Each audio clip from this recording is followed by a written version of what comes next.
What is going on, Agents? Death here, and today I'm going to be doing a quick breakdown of everything you need to know about Title Update 3. So let's get right on to it, kicking things off with classified assignments. These are special missions available to Year 1 holders. Basically, they'll teach you more about the lore of the world before and after everything happened. You'll be able to get special things like backpack trophies and other things. Now, the missions look like this, and you'll be able to do these once a week or every 2 to 3 days, depending on the mission and what it has to offer. The second thing I want to talk to you about is the raid. We finally have a release date for Dark Hours, and I'm really excited. To be more precise, we're going to be getting it in less than 2 days. On Thursday night, most of us will be inside the Dark Hours raid, and I can't wait for this. Now, there's a couple of things I want to tell you, like there's going to be some special trophies and special rewards to the first people to complete the raid. On top of that, the people that complete the raid during the first week will also get exclusive rewards that will not be available after that. So it's very awesome, all these special little things they're doing. The next bit of information is a little bit more specific, a little bit more tactical per se.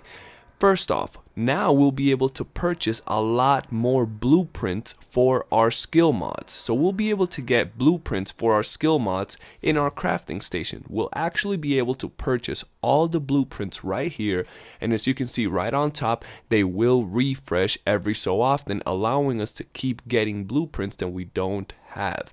This is an incredible addition, and it gives this place such a big use, because before we would either have to hunt these down and it was just a pain in the butt. So overall, this is a very nice addition.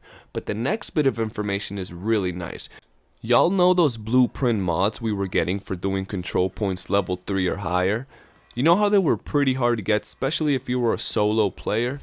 Well, now there's going to be multiple ways of getting the same blueprint mods, and by many ways I mean about 3, maybe more in the future, and they're very easy. They're going to be doing daily missions and weekly missions. All you got to do is come here, and the daily one is actually to donate resources, so you'll be able to get a blueprint every day if this pattern goes on without any sort of problem, on top of the 2 you can get every week, and on top of that you can still do control points, which is on top of that gonna give you pretty much your blueprints 3 or 4 times as fast as before. So I really like this addition to the game. As you can see right here, we have blueprints everywhere, and overall I'll finally be able to get the 2 things I've been looking for since the launch of the game, and I've never been able to get them, so that's a really exciting addition.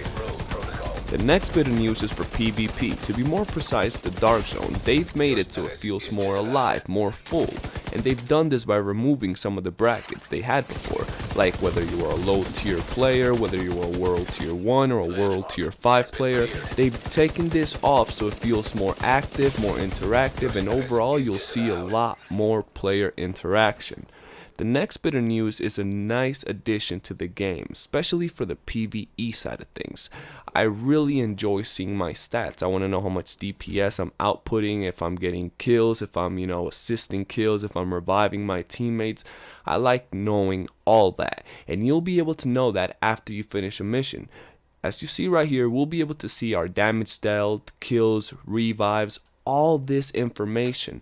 That way you know how good of a player you are, and if someone on your team is not doing their job, well, now you know exactly who's the one, that you're carrying all the time. The next bit of news has to do with the crafting station and skill mods. Now, I believe they found a very nice beginning solution to the skill mod problem.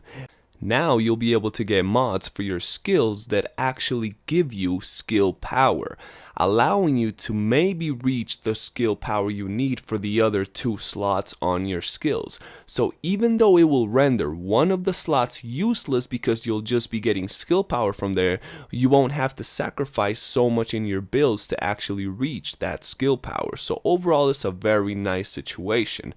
The next bit of information is very nice, and I want you guys to pay close attention, even though it's extremely simple. Right here we have a piece of armor that has 7k armor on it, and we're going to be recalibrating. The changes to this is the recalibration score you can see right up top. You'll be able to know what the max thing, or the max stat to be more precise, you want to add to your gear will be. As you can see, the higher the stats, the higher the recalibration score. When you reach the max, that will pretty much mean the stat you're trying to put will be capped out.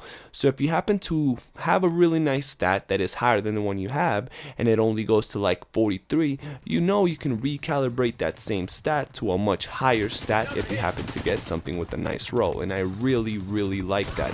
It's something very simple, but overall it lets us know, hey, I'm getting close to the cap, or I have a lot more to go, giving us an incentive to grind, and I really like that.